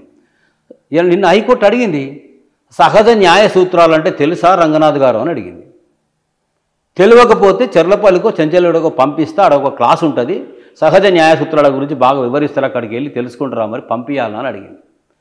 సహజ న్యాయ సూత్రాలకు మీరు ఇబ్బంది పెట్టి రాజ్యాంగం ఏం చెప్పిందండి? లివ్ లెట్ టు లివ్, నువ్వు బ్రతుకు, ఎదుటివాడిని బ్రతకనివ్వు. ఇప్పుడు ఎట్లుందంటే నేనే బ్రతుకుతా, నేనే బాగుంటా, నేనే సంపాదించుకుంటా, నేనే నన్నెవడు ప్రశ్నించొద్దు, మీరు బ్రతికేటువంటి అవకాశాలను దెబ్బతీస్తా, మీరు నాకు ఓటేసే యంత్రాలే తప్ప మీరు మనోభావాలతో ఫీలింగ్స్తో ఉన్న మనుషులుగా మేము చూడము అనే విధంగా కనబడతాం. సరిగ్గా మీరు ఇంటర్వ్యూ ప్రారంభంలో ఒక మాట అన్నారు. ఒక ఇంటర్వ్యూ ప్రారంభమైన 5 నిమిషాలకు అనుకుంటా, కేసీఆర్ను వద్దనుకున్నాం, కేసీఆర్ కొన్ని పనులు చేయలేదు, ఆగిండు, ఇట్లాగే ప్రచారం చేసినాం అని మీరు ఒక మాట అన్నారు. మరి అప్పుడు అట్లెందుకు ప్రచారం చేసినట్లు మీలాంటి వాళ్ళు? ఇప్పుడు ప్రచారంలో ఇప్పుడు ఇట్లా ఎందుకు అంటున్నట్లు? ప్రచారంలో ప్రత్యక్షంగా నాలాంటి వాళ్ళు మేము పాల్గొనలేదు, కానీ పరోక్షంగా అయితే పాల్గొనలేదు కానీ విద్యావేత్తలు అంటాం కదా, చదువుకున్న వాళ్ళు, ఆలోచన బాగా ఉన్నవాళ్ళు, అధ్యయనం బాగా చేసేవాళ్ళు, 10 మందికి విషయం తెలియజెప్పేవాళ్ళు అనుకోవడానికి కారణం కూడా ఏంటంటే, ఎవరికేం కావాలనో కేసీఆర్ గారు ఇచ్చిండు, ఎక్కడున్నాడో ఎవరికి కనబడలే. కొన్నిసార్లు చెప్పిన నేను మా హరీష్ రావు గారు కానీ, కేటీ రామారావు గారు కానీ, క్యాబినెట్ సబ్ కమిటీ కానీ, నేను ఉద్యోగంలో ఉన్నప్పుడు అనేకసార్లు సమావేశాల్లో అందరికీ అన్నీ చేస్తున్నారు సార్. ఉద్యోగులకు, ఉపాధ్యాయులకు మేము అల్ప సంతోషులం, పెన్షనర్స్కి మాకేముంటాయి, చిన్న చిన్న కోరికలు ఉంటాయి. తెచ్చుకున్న తెలంగాణ రాష్ట్రంలో ఉద్యమకారుడైన ముఖ్యమంత్రి కేసీఆర్ గారు ఆరోగ్యం ఎట్లుందో రకరకాల పుకార్లు వస్తూ ఉన్నాయి. 100 సంవత్సరాలు చల్లగా ఉండాలి, బాగా బతకాలి, యోధుడు, పోరాట వీరుడు అని కోరుకుంటున్నాం సార్. ఒక్కసారి మాకు దర్శనం ఇస్తే మేము చూడగలిగితే బాగుంటుంది. మా సమస్యలు కనబడి బాగుండాలంటే సగం సమస్యలు పరిష్కారం అయిపోతాయి. కనిపించగానే పోతే, నాతో మాట్లాడగానే పోతే, బిడ్డ నువ్వు మాట్లాడవా, నువ్వు కనబడవా, నువ్వు దొరకవా, నేను రావాలన్నా, నీ చుట్టూ తిరగాలన్నా, ఇగో ఇట్లా తయారై మానసికంగా కొంత డిస్పారిటీ గ్యాప్ వస్తూ ఉంది. ఇది కరెక్ట్ కాదనే మాట అనేకసార్లు చెప్పిన. తనేమన్నారు, నేను కనబడాలన్నా, మీతో మాట్లాడితేనే ఉంటుందా, నేను కనబడితేనే ఉంటుందా, నన్ను బదనాం చేస్తున్నారు, ఫామ్ హౌస్లో అనుకున్నామని. ఫామ్ హౌస్లో ఉంటేంది, సెక్రటేరియట్లో ఉంటేంది, మీకు ఇబ్బంది రాకుండా కంటికి రెప్పలాగా నేను కాపాడుకుంటున్నా కదా అనే మాట తను చెప్పారు. మొదటిసారి కొంత బాగానే ఉంది, మొదటి 5 సంవత్సరాలు పాలన బాగుంది. చాలాసార్లు సమావేశాలు పెట్టడం, చర్చించడం, మాట్లాడడం. ఏ మాటకు ఆ మాట 2014లో తెలంగాణ రాష్ట్రం రాగానే గత సీమాంధ్ర ప్రభుత్వం పెండింగ్లో పెట్టిన పీఆర్సీ ఫిట్మెంటు మేము పోయి అడిగినప్పుడు కడుపు నిండా పీఆర్సీ ఇస్తానే మాట తను చెప్పాడు. కడుపు నిండా అంటే ఊహించని విధంగా పీఆర్సీ ఇస్తా అన్నాడు. నేను చమత్కారంగా ఒక మాట అడిగిన ఆనోడు సీఎం గారిని, సార్ ఊహించని విధంగా అంటే సరిగ్గా ఇవ్వకపోయినా ఊహించనిది అవుతుంది, మీరు బాగా ఇచ్చినా ఊహించంది అవుతుంది, మరి ఎట్టిస్తారో మాకు భయం అవుతుంది సార్ అంటే కడుపు నిండి ఇస్తా అన్నాడు. 43% ఫిట్మెంట్ ఇచ్చిండండి. హిస్టారికల్ రికార్డ్ ఇది. 43% ఫిట్మెంటు మనకి ఇచ్చిండు. సరే, ఈ మధ్యలో కొందరు మాట్లాడుతూ ఉన్నారు, ఆ చంద్రబాబు నాయుడు అక్కడ కూడా ఇచ్చిండు కదా ఏపీలో. కేసీఆర్ గారు ఇక్కడ ఇచ్చినాక 1% పెంచి అక్కడ ఇచ్చిండు ఆయన, ఎందుకంటే తన గ్రేడ్ పడిపోవద్దని. ఈ కేసీఆర్ గారు ప్రమోషన్స్ ట్రాన్స్ఫర్ చేయలేదా టీచర్స్? ఇటువైపు ఒక 2 నిమిషాలు కారణం అడిగారు కాబట్టి చెప్తున్నా. 2015లో ఉపాధ్యాయుల ట్రాన్స్ఫర్ చేశాడు. 2015లో మేనేజ్మెంట్ వారి పదోన్నతులు ఇచ్చిండు. హై స్కూల్ హెచ్ఎం కానుంచి మొదలు పెడితే హై స్కూల్ హెచ్ఎం కానుంచి స్కూల్ అసిస్టెంట్ కానుంచి హై స్కూల్ హెచ్ఎం వరకు ఇచ్చాడు. MEOs, deputy EOs, DIET lecturers, junior lecturers ఎందుకు ఇవ్వలేదంటే ఏకీకృత సర్వీసులు సమస్య సుప్రీంకోర్టులో నలుగుతున్నందువలన సాధ్యం కాలేదు. బదిలీల వరకు సాధ్యపడ్డాయి. అందరం కూడా బదిలీలు తీసుకుందాం, ప్రమోషన్స్ ఈ హెచ్ఎం క్యాడర్ వరకు తీసుకుందామని అన్ని సంఘాలు అనుకుని వారు ఇచ్చారు. 2018లో మళ్ళీ ట్రాన్స్ఫర్ జరిగినాయి, ట్రాన్స్ఫర్స్ ఇస్తామని ప్రభుత్వం అన్నది. సరే, 2018 మే 16న ప్రగతి భవన్లో సీఎం గారు ఉద్యోగ ఉపాధ్యాయ సంఘాలతో మీటింగ్ పెట్టినాడు. నేను 5-6 అంశాలు లేవదీసి మాట్లాడడం జరిగింది. సీఎం గారు, ఏకీకృత సర్వీస్ రూల్ సమస్య సుప్రీంకోర్టు నలుగుతూ ఉంది, దయచేసి దాన్ని తేల్చండి. సుప్రీంకోర్టు కొత్త రాష్ట్రం కదా, మీరే డిసైడ్ చేసుకొని మీరే తేల్చుకోండి హైకోర్టులో అని ఆ ఫైల్ని హైకోర్టుకు పంపించడం జరిగింది. రాష్ట్ర హైకోర్టులో సమస్య ఉంది, మీరు ఒక మంచి అడ్వకేట్, సీనియర్ అడ్వకేట్ను పెట్టి, సుప్రీంకోర్టు లాయర్ను, అడ్వకేట్ను పెట్టి సమస్యను పరిష్కరిస్తే ఆ ఏకీకృత సర్వీస్ రూల్స్ వస్తాయా రావని తేలిపోతే అన్ని రకాల పదోన్నతులు ఇచ్చుకుంటే పర్యవేక్షణ వ్యవస్థ పెరుగుతుంది, సూపర్విజన్ పెరుగుతుంది, బళ్ళు బాగుపడతాయి, విద్యార్థులకు న్యాయం జరుగుతుంది, నాణ్యమైన విద్య దొరుకుతుందని చెప్పినాం. తప్పకుండా నేను ఆ రకంగా న్యాయం చేస్తానని ఇచ్చిన మాట ప్రకారం గిరి అనే అడ్వకేట్ని సుప్రీంకోర్టు నుంచి తెప్పించడం జరిగింది. హైకోర్టులో వాదోపవాదాలు జరిగినాయి. కానీ అది ఏకీకృత సర్వీస్ రూల్స్కి అనుకూలంగా జరగకుండా వ్యతిరేకంగా హైకోర్టు తీర్పు ఇచ్చినందువల్ల, మళ్ళీ దాన్ని అప్పీల్ చేసినందువల్ల సుప్రీంకోర్టుకి వెళ్ళిపోయిన పరిస్థితి వల్ల, సార్ మరి దీనివల్ల మీరు బదిలీలు కూడా పెండింగ్ పెడితే ఎట్లా, కనీసం బదిలీలను ఇవ్వండి అని మేము అడిగితే బదిలీలు ఇచ్చారు. అప్పుడు ప్రభుత్వం ఒక మాట అన్నది, కడియం శ్రీహరి విద్యామంత్రి, సరే వారు ఎక్కడున్నారో కానీ ఒక మంచి మాట చెప్పిండు ఆయన, మీ సంఘాలన్నీ తేల్చుకోండియా, మేనేజ్మెంట్ వారి పదోన్నతులు ఇవ్వమంటారా, లేక గవర్నమెంట్ టీచర్స్ అసోసియేషన్ మీరంతా కలిసి ఒక ప్రపోర్షనల్ అండర్స్టాండింగ్కి వస్తారా, సమస్య పరిష్కారం మీరే వెతుక్కోండి, మీ చేతుల్లోనే ఉంది అని వారు మాకు ఒప్పజెప్పిపోయారు. ఆయన బంగ్లా ఒప్పజెప్పిపోయాడు. మేము సంఘాలం అందరం కూర్చొని మాట్లాడుకున్న క్రమంలో ఆ అగ్రిమెంట్ సాధ్యపడలేదు. జీటీఏ వాళ్ళు అక్కడి నుంచి వెళ్ళిపోవడం జరిగింది. మరి ఉన్న పరిస్థితుల్లో ఏం చేసుకుందాం, ఇదేమో అప్పీల్కి పోయినాము, సుప్రీంకోర్టులో అప్పీల్కి పోయినాము, అది రాలే, జడ్జిమెంట్ రాలే. అంటే సార్ మరి స్కూల్ అసిస్టెంట్ నుంచి హెచ్ఎం వరకైనా తీసుకోండి అని అప్పుడు ప్రభుత్వం అంటే, లేదు లేదు మాకు top to bottom, bottom to top అన్ని రకాల పదోన్నతులు కావాలని అడిగిందే సంఘాల నాయకులు మేమందరము. అందువల్ల ప్రభుత్వము ఆ సాధ్యపడనందువల్ల ఇవ్వలేకపోయింది. కానీ ఒక సూచన చేసిన నేను after my retirement Harish Rao గారి ద్వారా విద్యామంత్రి సబితా ఇంద్రారెడ్డి గారికి అధికారులకు ఒక సూచన చేసిన. ఆంధ్రప్రదేశ్లో పరిష్కారం వచ్చింది సార్. ఎంఈఓస్ 1+1 ఒకటి గవర్నమెంట్కి ఇచ్చారు, ఒకటి జడ్పీ వాళ్ళకి ఇచ్చారు. డిప్టీఓ ఒకటి వీళ్ళకు ఒకటి వాళ్ళకి ఇచ్చారు. సమస్య పరిష్కారం అయిపోయింది. అక్కడ కొన్ని పోస్టులు ఎక్కువ ఇవ్వాల్సి వస్తుంది. కానీ దశాబ్దాల తరబడి నలుగుతున్న సమస్యకు, రాజ్యాంగంతో ముడిపడిన సమస్యకు పరిష్కారం దొరకదు.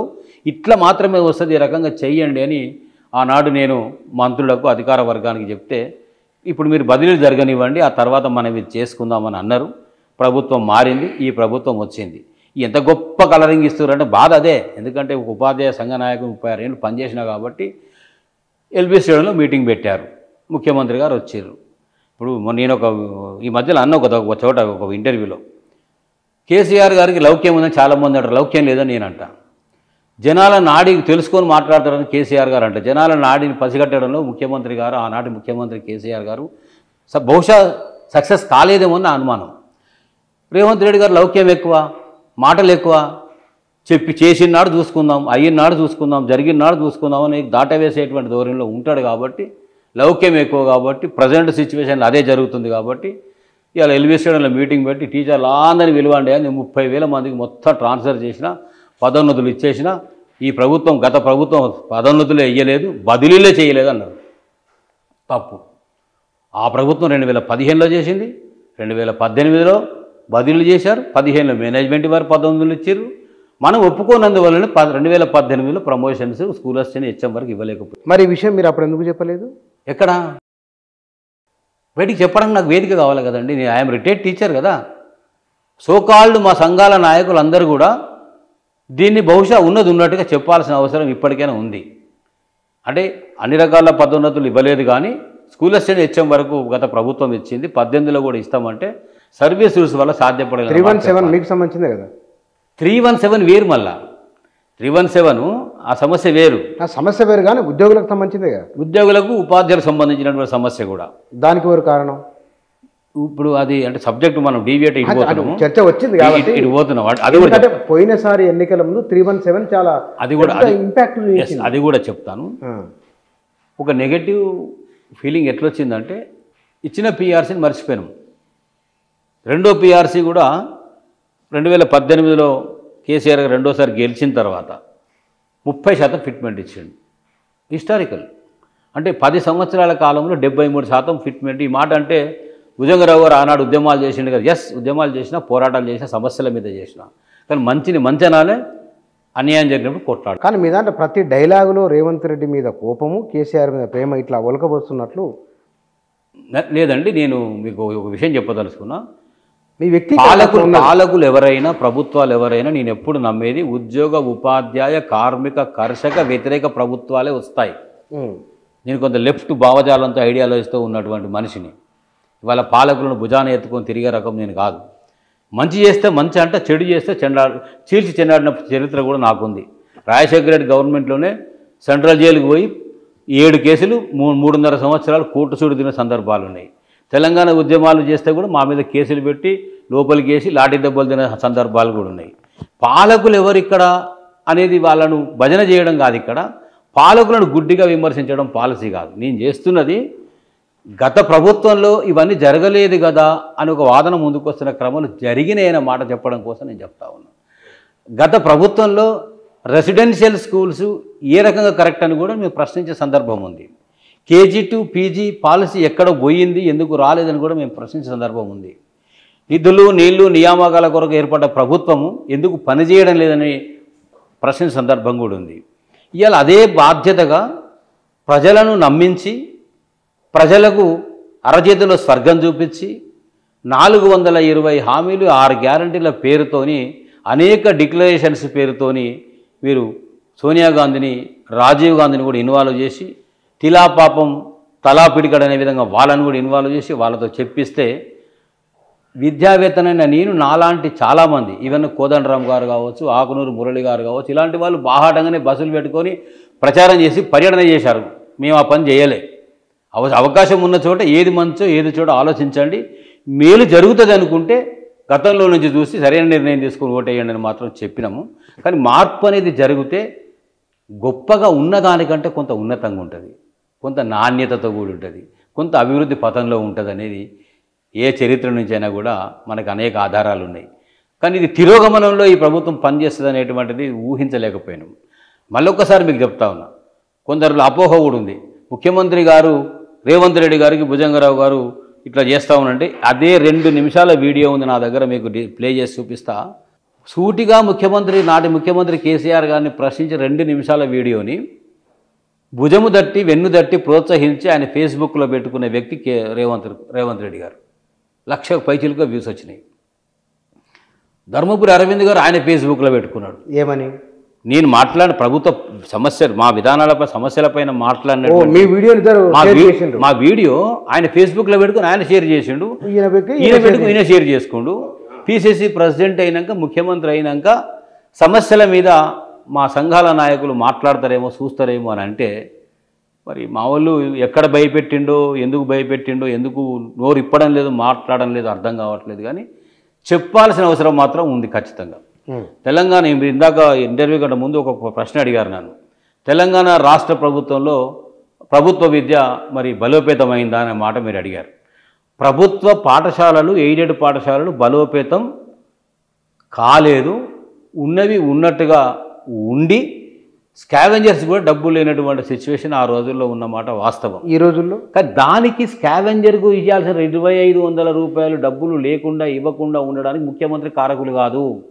నాడున్నటువంటి డైరెక్టర్ దేవసేన గారు, ఆనాడు ఉన్నటువంటి విద్యామంత్రి కడియం శ్రీహరి గారు. ఇవాళ 2,500 బళ్ళల్లో వస్తున్నాయా లేదా అనేది ముఖ్యమంత్రి గారికి చెప్పే క్రమంలో వాళ్ళు ఫెయిల్ అయినందువల్లనే బళ్ళు ఊడ్చి తుడిచే కార్యక్రమంలో స్కావెంజర్స్ కూడా డబ్బులు రానటువంటి పరిస్థితి. ఇవాళ నేనేమంటున్నా, ప్రభుత్వ విద్య బలోపేతం కావాలి అనే క్రమంలో కొంత వెనుకబడిన వర్గాలకంటూ ఒక గురుకుల వ్యవస్థను తీసుకొచ్చి 1012 స్కూల్స్ పెట్టారు. 1012 స్కూళ్ళలో ఉపాధ్యాయులకు, లెక్చరర్స్కి రిక్రూట్మెంట్ దొరికింది, పిల్లలకు కొంత మేలైన విద్య దొరికింది, మేలైనటువంటి భోజనం మాత్రం పెట్టారు. ఇది ఇవాళ పిల్లలకు భోజనం పోయిన గవర్నమెంట్ ఇవాళ పిల్లలకు భోజనం దొరకట్లేదు, పురుగులు ఉన్నాయి, అవి ఉన్నాయి, పిల్లలంతా కూడా బాహాటంగా రోడ్డు మీదకి వచ్చి అవస్థపడుతున్న పరిస్థితి నాడు లేదు. అది 2-3 స్కూళ్ళలో జరిగినట్లు నాడు లేదు. ఇవాళ బాసర IIITలో సమస్య, చిన్న సమస్యలు ఉన్నమాట వాస్తవం. ఏ విద్యా వ్యవస్థలోనైనా ప్రైవేటు బళ్ళు ఎక్కువ ఉంటే ప్రభుత్వ బళ్ళలో మౌలికపరమైన సమస్యల పట్ల ఎక్కువ ఉండే మాట వాస్తవమే. ఇవాళ IIITలో పిల్లలందరినీ బయటికి తీసుకొచ్చి బాసర లోపల విద్యావేత్తలే నాయకత్వం వహించి ముందుండి ఉద్యమం జరిపిన మనము ఇలా బాసర IIITలో పిల్లలకు ఉన్న సమస్యలు కోకొల్లలు ఎందుకు కనబడడం లేదు? అప్పుడున్నాయి, ఇప్పుడున్నాయి. నిధులు అప్పుడున్నాయి, ఇప్పుడున్నాయి. అప్పుడున్న మాట వాస్తవం. అందుకే కదా మార్పు చేసుకున్నది, అందుకే కదా బాగుండాలని, నాణ్యతగా ఉన్నటువంటి వ్యవస్థ వస్తుందని నమ్మింది. మరి అప్పుడు జరిగింది, ఇప్పుడు జరిగితే నీకు గత పాలకునికి తేడా ఏముందనేది నా సూటి ప్రశ్న. మీరు మాట్లాడుతూ ఒక మాట అన్నారు, మూసీ నది ప్రక్షాళన విషయంలో గత ప్రభుత్వము ప్రక్షాళన చేస్తామని, మూసీ నీటి శుద్ధి చేయాలి, ఆక్రమణలు జరిగిన గతంలో వారు ఎన్కన్వెన్షన్కి వెళ్ళి వస్తే ఈసారి కూలగొట్టి వచ్చాను. అప్పుడు ఈ కూల్చివేతల కార్యక్రమం జరిగి ఆగిపోయింది. ఇప్పుడు అది సీరియస్గా జరుగుతూ ఉన్నది. మౌలికంగా బీఆర్ఎస్కు కాంగ్రెస్కు ఉన్న తేడా ఏమిటని మీరు అనుకుంటారు పరిపాలనలో? నేను అనుకుంటున్నా సార్, ప్రాధాన్యత క్రమంలో అట్టడుగున ఉండేటువంటిది స్థిరీకరణ, ప్రభుత్వ స్థిరీకరణ జరిగి కేసీఆర్ గారి పాలన కంటే ఈ పాలన 100 రెట్లు బాగుంది అని అనిపించుకున్న తర్వాత, ఇచ్చిన హామీలు నెరవేర్చిన తర్వాత, అంతటా శబాష్ అనే సర్టిఫికెట్ వచ్చిన తర్వాత బ్యూటిఫికేషన్ అనే ప్రాజెక్టుకు గేటు లేపితే అర్థం ఉండేది, కొంత ఆలోచన ఉండేది. ఇవాళ టాప్ ప్రయారిటీ బేసిస్లో అర్బన్ ఏరియాలో ఉన్నటువంటి దాన్ని తీసుకురావడంలో నాకైతే అర్థం కావడం లేదు. ఎంత ఆలోచించినా ఇప్పుడు ప్రజా విధ్వంసము జరగని, జీవితాలు రోడ్డున పడని, నాశనం చెయ్యని సంక్షేమాన్ని పరిరక్షిస్తూ అభివృద్ధి పథంలో ముందుకు తీసుకెళ్లేది ఏ పాలనైనా అట్లా ఉంటుంది. 1908లో మొట్టమొదటిసారి మూసీలో ఆనాడు ఫ్లడ్స్ వచ్చినాయి. నిజాం పాలన ఉంది. నిజాము పాలన లోపల అప్పుడు నిజాం గారి రిక్వెస్ట్ పైన మోక్షగుండం విశ్వేశ్వరయ్య గారు వచ్చి వస్తున్నటువంటి వరదను ఆపడం కోసం, నియంత్రించడం కోసం ఉస్మాన్ సాగర్, హిమాయత్ సాగర్ 2 చెరువులు కట్టాల్సిన అవసరం ఉంది. నిర్మిస్తే ఫ్లడ్ దాదాపుగా చాలా వరకు అక్కడ ఆగుతుంది, ఈ వరద వచ్చేది తగ్గిపోతుంది అనేటువంటి కార్యక్రమంలో అది జరిగింది. ఆ తర్వాత రెండవసారి 1969లో కూడా ఫ్లడ్స్ వచ్చినాయి. నేను దాదాపు 1980 నుంచి నేను హైదరాబాద్లో ఉన్నా. అంటే దాదాపు 44 సంవత్సరాలు, 44 ఇయర్స్లో మూసీలో కంటిన్యూస్ ఫ్లోని నేను చూడలేదు. నిరంతర ప్రవాహం ఉన్న నది కాదు. అక్కడ పైన వర్షాకాలంలో ఏది జూలై, ఆగస్టు, సెప్టెంబర్, మహా అంటే అక్టోబర్, ఒక 3-4 నెలలు మాత్రమే ఆ మూసీలో నీళ్లు ప్రవహించే క్రమం.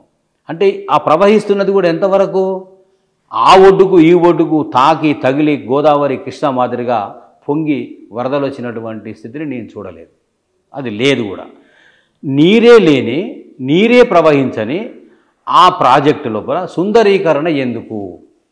ఇలా ఏ నదైనా తీసుకోండి, ఈ నది ఎంత వెడల్పు ఉంటుంది అనే దాంట్లో width and breadth certain measurements ఏ నదిలో కూడా ఇప్పటి వరకు లేవు, ఎవరు కూడా చెప్పలేని పరిస్థితి. వరదలు బాగా వచ్చినప్పుడు నీళ్లు బాగా దూరం పోతాయి, వరద తక్కువ వచ్చినప్పుడు దగ్గరకు వస్తుంది, మామూలుగా ఉన్నప్పుడు నది లోపల మెయిన్ స్ట్రీమ్లో వాటర్ ఉంటుంది. కాబట్టి ఈ విడ్త్ అండ్ బ్రెడ్త్ సముద్రాన్ని కానీ నదులది కానీ చెప్పే సాధ్యపడేటువంటి విషయం కాదు. ఇలా మూసీ రివర్కు ఎంత వెడల్పు, విడ్త్, దీనికి ఎఫ్టీఎల్ ఉంటుందా? ఉండదు. ఎఫ్టీఎల్ఏ ఉండని దానికి బఫర్ జోన్ ఎట్లుంటుంది? నది తీరము, నది ఒడ్డు, నది ఒడ్డులో పట్టా భూములే ఉన్నాయి. మీ ప్రభుత్వాలే 50 ఏళ్ళు పాలించిన ప్రభుత్వాలే ఏం చేసారు? పట్టాలు ఇచ్చారు. 60 గజాలు, 50 గజాలు, 90 గజాలు, 100 గజాలు పట్టాలు ఇచ్చారు. అట్లా కొంతమంది ఇచ్చిన దానికి ప్రభుత్వమే పర్మిషన్ ఇచ్చింది, కట్టుకున్నారు, ఉంటున్నారు. కొంతమంది కొనుక్కున్నారు. ఆ కొనుక్కోవడం లోపల నోటరీస్ ఉన్నాయి. ఆ నోటరీ ప్లాట్లను రెగ్యులరైజ్ చేసింది కూడా ప్రభుత్వమే ఉంది. పెనాల్టీ కట్టించుకుందాక ప్రభుత్వమే ఉంది. ఇంటి నెంబర్లు ఇచ్చారు, ఇంటి పన్నులు తీసుకుంటున్నారు, కరెంటు బిల్స్ తీసుకుంటున్నారు. అంటే వాళ్ళు చేసిన తప్పులని ప్రభుత్వం రెగ్యులరైజ్ చేసింది కదా, పీనలైజ్ చేసింది కదా. ఓకే, మీరు అందరితో పాటు మీరు బతకొచ్చని చెప్పింది కదా. మరి చెప్పించిన క్రమంలో వాళ్ళు ప్రశాంతంగా ఉన్నటువంటి దాంట్లో అమాంతంగా వెళ్ళి మిమ్మల్ని అందరినీ ఎత్తి అక్కడ బయటపడేస్తామంటే ఎన్ని ఇళ్ళు ఉన్నాయి అనుకుంటున్నారండి బుచ్చన్న గారు? ఈ 18 ఇండ్లు, 16,000 ఇండ్లు, 18,000 ఇండ్లు కాదు, దాదాపు 1,20,000 ఇండ్లకు పైచిలుకుగా ఇండ్లు ఉంటాయి. చిన్న చిన్న ఇండ్లు అండి. ఇది మొత్తం ఈ ఎఫ్టీఎల్లో బఫర్ జోన్ వీటిల్లో మొత్తం అంటే 1,20,000 1,20,000 పై కుటుంబాలు ఉంటాయి, పైన కుటుంబాలు ఉంటాయి. హైదరాబాద్లో మొత్తం ఎన్ని కుటుంబాలు ఎట్లా డిసైడ్ చేస్తారు తెలుసా అండి? 500 మీటర్లు. ఏమైనా అర్థం ఉందా అండి? ఆలోచన ఉంది ప్రభుత్వానికి? 500 మీటర్లు అండి ఏమనుకుంటున్నారు? హాఫ్ కిలోమీటర్ అండి. అసలు హైదరాబాద్ ఉంటుంది హాఫ్ కిలోమీటర్ పెడితే? హైడ్రా తీసుకొచ్చి ఎఫ్టీఎల్ చేస్తున్న క్రమంలో నానక్రామ్ కూడా, కాజాగూడ, మణికొండ, గచ్చిబౌలి, గోపన్నపల్లికి వెళ్తే మెయిన్ సాఫ్ట్వేర్ కంపెనీలన్నీ యాడ్ ఉన్నాయండి, ఎఫ్టీఎల్లో ఉన్నాయి, బఫర్ జోన్లో ఉన్నాయి. కూల్ చేస్తారా వాటిని? హైదరాబాద్ విధ్వంసం నాశనం అయిపోయింది. పోనా మళ్ళీ వాడిని వచ్చి సాఫ్ట్వేర్ కంపెనీ కట్టుకుంటాడా? వస్తాడా? కంపెనీ వస్తుందా? ఫ్యాక్టరీ వస్తుందా? ఇండస్ట్రీ వస్తుందా? మన మీద నమ్మకం ఉంటుందా? అంటే నేనేమంటున్నా, అవసరము లేని అనవసర ప్రాధాన్యతను కల్పించి మూసీ బ్యూటిఫికేషన్ అనేది అర్ధాంతరంగా తీసుకొచ్చిన పరిస్థితి. ప్రభుత్వం దగ్గర కన్స్ట్రక్షన్ పాలసీ ఉండాలి. ఇవాళ ప్రభుత్వం దగ్గర డిస్ట్రక్షన్ పాలసీ ఉంది. గత ప్రభుత్వమే చెప్పింది, గత ప్రభుత్వమే చేసింది. గత ప్రభుత్వం ఎస్టీపీలు కట్టిండ్రు, పార్కులు కట్టిండ్రు, వాకింగ్ ట్రాకులు కట్టిండ్రు, నాగోళ్ళ శిల్పారామం కట్టిండ్రు. కొంత బ్యూటిఫికేషన్ కొంత జరిగింది. 12,000 కోట్లు అవసరం అనేటువంటి నిర్ధారించి అది 16,000 కోట్లకు పెంచారు. సుధీర్ రెడ్డి గారిని ఆ మూసీ ప్రాజెక్టుకి చైర్మన్గా చేసిండు. ఏ ప్రభుత్వమైనా కానివ్వండి, ఇక్కడ బుచ్చన్న గారు, చెయ్యబోయే పనికి నీకు ఒక ప్రణాళిక ఉండాలి. ఈ ప్రణాళిక లోపల దెబ్బతింటున్న కుటుంబాలు ఎన్ని, నష్టపోతున్న ఆస్తి ఎంత, జీవన విధ్వంసం ఏ మేరకు జరుగుతుంది, వాళ్ళకు ఉపాధి అవకాశాలు ఎట్లా కల్పించాలి, వాళ్ళకు నష్టపరిహారం ఎట్లా ఇవ్వాలి. మీరు ఎక్కడో ఉన్న డబుల్ బెడ్రూమ్స్ ఇస్తా అని విచిత్రంగా మాట్లాడుతుంది ప్రభుత్వం.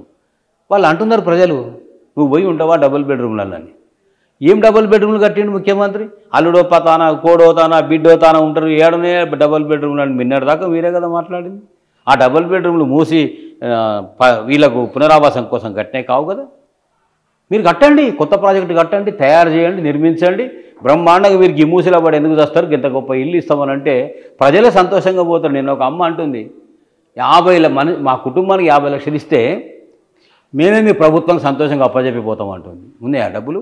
చేయగలరా? అంటే మీరు మీ అంతటా మీరు ప్రజల్ని లేపినప్పుడు, వాళ్ళ కొంపలు లేకుండా చేసినప్పుడు, రోడ్డు మీద వేసినప్పుడు వాళ్ళ డిమాండ్ను నష్టపరిహారం చేయాలనేది కోర్టు ప్రాథమిక సూత్రం కదా. ఇవాళ అదే కదా జరిగింది. ప్రాజెక్టు కట్టిన వాటిలో తెలంగాణ స్టేట్లో మార్కెట్ రేట్ ప్రకారమే కదా వాళ్ళకి డబ్బులు ఇచ్చింది. ఒకప్పుడు ఉండే నేను ఇచ్చింది నువ్వు తీసుకోవాలని, ఇవాళ అట్లా లేదు. మనకి అంబర్పేట ఉంది కదా, ఫ్లైఓవర్ కడుతున్నారు చూసారా, అక్కడ ముసిరంబాగ్ దగ్గర అంబర్పేట పెండింగ్ ఉన్న నడుస్తూ ఉంది కానీ అత్తనడక. ఈ పక్క ఆ పక్క ఇళ్లకు మార్కెట్ రేట్ ప్రకారం డబ్బులు ఇచ్చారు వాళ్ళకి. కమర్షియల్ ప్లాట్లు మాయి ₹1,00,000 గజం ఉంటుందంటే 1,00,000 ప్రకారం కంపెన్సేషన్ ఇచ్చింది సెంట్రల్ గవర్నమెంట్ వాళ్ళకి. ల్యాండ్ అక్విజిషన్ డబ్బులు ఇచ్చారు వాళ్ళు, స్టేట్ గవర్నమెంట్ చేసింది. అంటే ఇలా నష్టపరిహారం అనేటువంటిది బాధితుడు, ప్రభుత్వం చేత నష్టపోతున్న బాధితుడు కాబట్టి బాధితుని డిమాండ్ను తీర్చాల్సిన బాధ్యత కనీస సహజ సూత్రం కోర్టు దానికి తీర్పు చెప్పిన సందర్భం ఉంది. ఇవాళ ఆ రకంగా మీరు చేయగలరా? పోనీ ఇంత చేస్తున్నాం, ఇంత ఇబ్బంది పెట్టి వాళ్ళను అశాంతికి గురి చేసి గందరగోళం చేసి ప్రభుత్వానికి చెడు పేరు వచ్చి రాత్రి పగలు కష్టపడి గొప్ప ప్రాజెక్టు వీళ్ళందరూ అడ్డం పడుతున్నారని నిజం మాట్లాడితే మాలాంటి వాళ్ళని ఇంత శ్రమించి మీరు చేస్తున్నారు కదా, దానివల్ల జరిగే ఉపయోగ లాభాలు ఏమైనా చెప్పగలరా? ఏం జరుగుతుంది అంటారు? తాగునీరా, సాగునీరా, ఇరిగేషనా, ఏం చేయదలుచుకున్నారు? మీ ఆలోచన ఏంది? ఇదే కదా కోర్టు అడిగింది. Do you have any specific plan? Do you have any assessment? Are you ready to compensate the people అని అడిగితే రంగనాథ్ కమిషనర్ గారి దగ్గర ఆన్సర్ లేదు. ఇంకొక మాట అడిగింది కోర్టు, అది మీ ముందు నేను చెప్తా ఉన్నా. Hydraa is nothing, it is draconian agency. Draconian means as like as Dracula. Dracula is son of dragons. Dragons are brothers and sisters of Saitans. మీకు మీ హైడ్రాలకు అంత గొప్ప అర్థం ఉంది, పరమార్థం ఉంది. ఇలా హైడ్రా ఏం చేస్తుంది? లేటెస్ట్గా ఉన్న విషయం ఏంటంటే మీరు పర్మిషన్స్ ఇచ్చి ఎట్లా కూలగొడతారని సర్వత్రా మీడియా ద్వారా ప్రజల ద్వారా కోర్టు కూడా అడిగితే లేదు మేము రివోకింగ్ అడుగుతున్నాము అని అంటున్నారు రంగనాథ్ గారు. రివోకింగ్ అంటే సపోజ్ జిహెచ్ఎంసి కమిషనర్ గారు లోకల్ మున్సిపాలిటీ సర్కిల్స్లో ఆ ఇంటికి పర్మిషన్ ఇచ్చిన అధికారి ఇది నేను ఇవ్వడం తప్పు, నాకు బుద్ధి లేకి ఇచ్చినా, నాకు తెలివి లేకి ఇచ్చినా, జ్ఞానం లేకి ఇచ్చినా ఆ ఇచ్చిన అనుమతిని రద్దు చేస్తున్నా అనగలడా? అనిపించే స్థితికి ఇలా హైడ్రా రంగనాథ్ గారు తీసుకొస్తా ఉన్నాడు. నేను ఇంకొక మాట కూడా మీరు అతను అధికారి ప్రభుత్వ పాలసీ కదా. మీరు రంగనాథ్ టార్గెట్గా మాడితే ఆయన ఏం చేయలేరు. ఆయన ఆ స్థానంలో మీరుండి మీరు అది చేయాల్సిందే కదా. ప్రభుత్వ పాలసీని ఇంప్లిమెంట్ చేసే అతను అధికారి. అతను ఏం చేయగలడు? ప్రభుత్వం చెప్పింది అతను చేస్తున్నాడు. మీరు రంగనాథ్ అంటే అప్పటి నుంచి ఆయన ఏం చేయగలడు? మీరు టీచరు, ఆయన పోలీసు. Right, okay. నేను అంతకుమించి ఆయన ఏం చేయలేడు.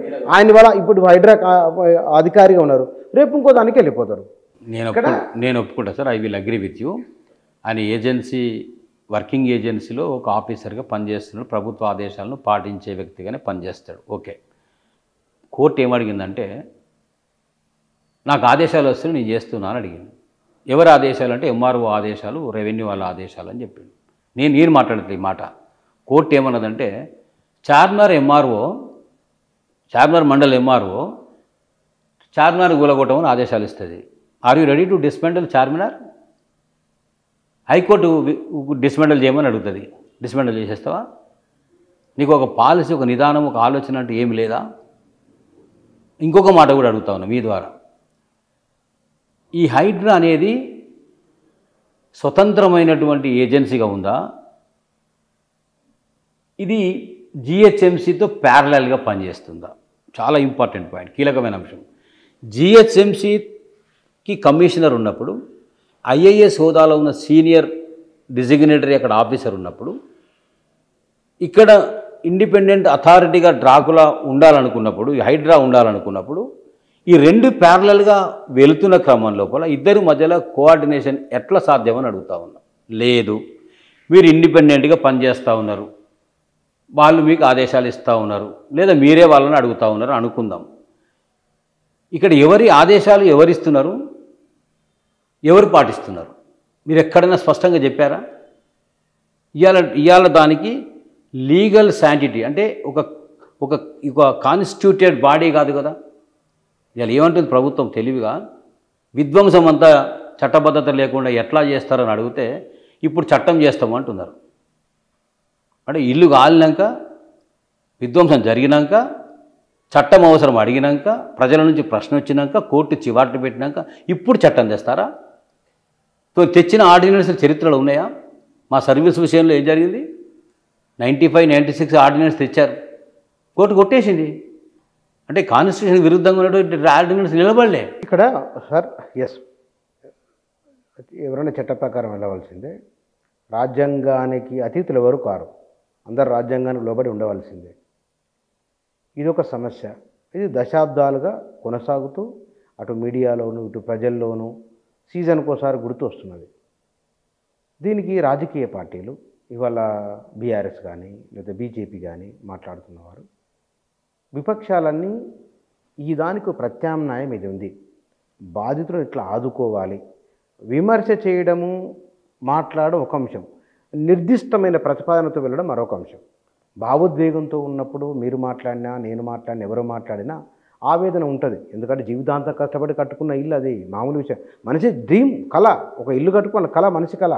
చాలామంది ఇల్లు లేక, లక్షల మంది ఇల్లు లేక ఉన్నారు. ఇలాంటి వాళ్ళని ఆదుకునేందుకోసమే ఒక ప్రత్యామ్నాయ మార్గం ఏమున్నది? రాజకీయ పార్టీలు ఒక తాటిపైకి వచ్చి మీలాంటి వాళ్ళు కలిసి ఒక మార్గాన్ని ప్రభుత్వం ముందు ఉంచి చేసే ప్రయత్నం ఏమైనా ఉన్నదా? ఇప్పుడు ఈ మొన్న బీఆర్ఎస్ నాయకులు మొన్న మాట్లాడుతూ వాళ్ళ పర్యటనలో ఒక మీటింగ్ పెట్టి ప్రెస్ మీట్లో అనుకుంటా, బహుశా నేను చూసినట్టు గుర్తుంది, అఖిలపక్ష సమావేశాన్ని పిలవమన్నారు.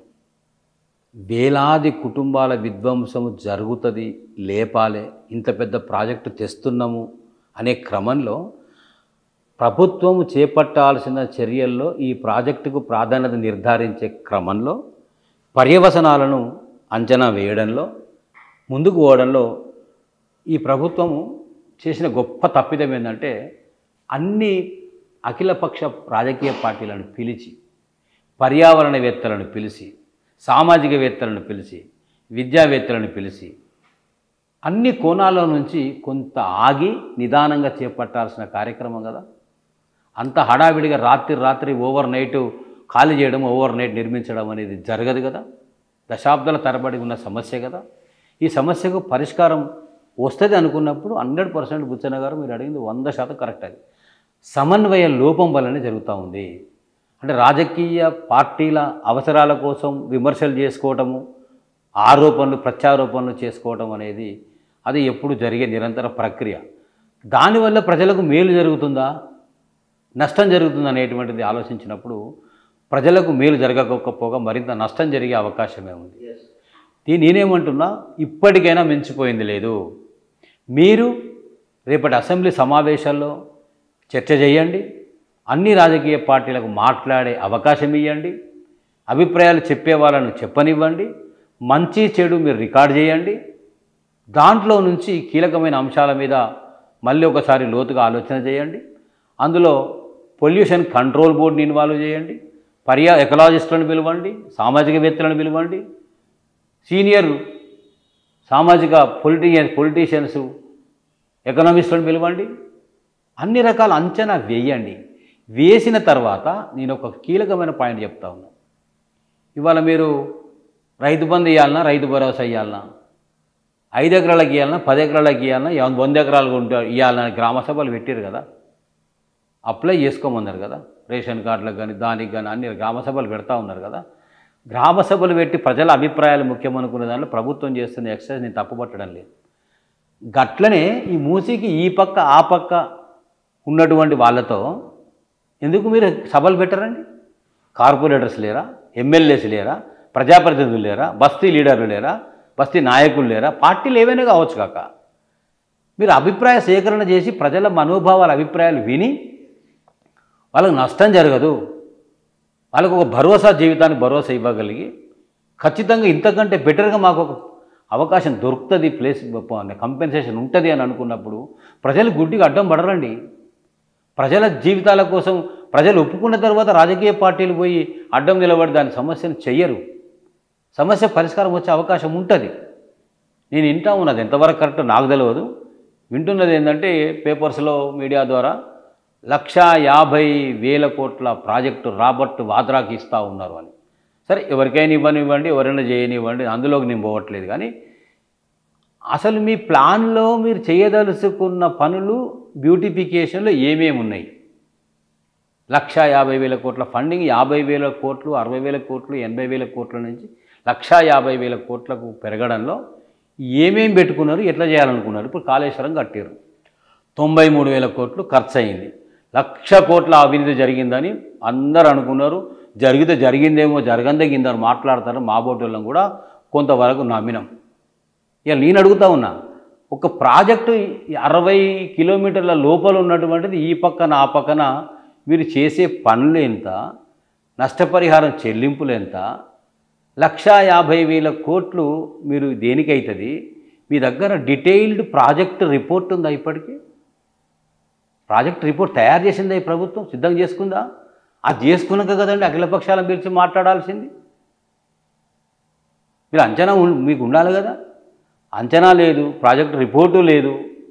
అమాంతంగా వచ్చి ఓవర్నైట్ ప్రజల మీద పడతాము అని అంటే నిద్రపోతున్నారండి. ఒకసారి మీరు వెళ్ళి చూడండి బుచ్చన్న గారు, నిద్రపోతలేరండి. తింటలేరు, కంటి నిండా నిద్ర లేదు, కడుపు నిండా తిండి లేదు, చస్తున్నారు.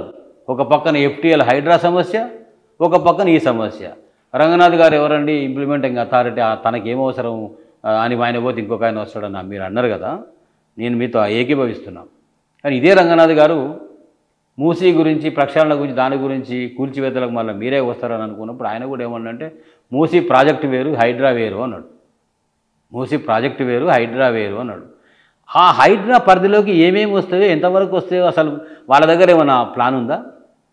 ఎన్ని చీరలు ఉన్నాయి ప్లాన్? ఔటర్ రింగ్ రోడ్ లోపల అని అంటున్నారు కదా ఆయన పదే పదే. అది మనం భావించాలని చెప్తున్నది వరకు ఆయన చెప్తున్నాడు కూడా మనం వింటున్నాం. ఇప్పుడు IIIT జీవోకు ఈ చెరువుల సమస్యకు ఏం తేడా అండి? జిల్లాలలో పనిచేస్తుంది, హైడ్రా పనిచేస్తుంది కదా. వరంగల్లో పనిచేసింది, సూర్యాపేటలో పనిచేసింది, కరీంనగర్లో పనిచేసింది. ఇప్పుడు IIIT జీవో హైడ్రాకు అడ్డం ఎట్లయితుందండి? దూరం ఉంటే చెర్లలో ఇల్లు కడితే వదిలిపెడతావు, సంగారెడ్డిలో కడితే మరి మొన్న ఎందుకో పోయి కూలగొట్టిర్రు.